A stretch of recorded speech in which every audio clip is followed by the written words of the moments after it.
দাদাজান, দাদাজান, মীরাপা ঘরে আগুন লাগাই দিছে। আপনি শুনতেছেন আমি কি বলতেছি? মীরাপা ঘরে আগুন লাগাই দিছে। আগুন নিবাও, চিল্লাইতেছো কেন? চিল্লাইতেছেন কেন? জান,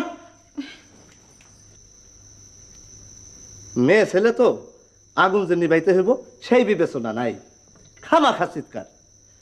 আল্লাহ রক্ষা করছে, আমার স্ত্রী এইরকম না, তার বিবেচনা মারাত্মক। স্ত্রীর গল্প বন্ধ করো।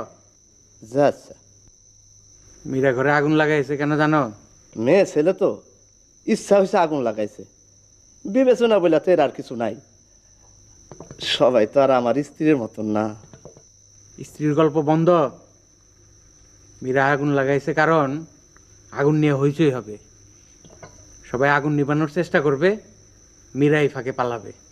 মীরা পালাইছে, যাও তোরে খুঁজে বের করো। যে আচ্ছা।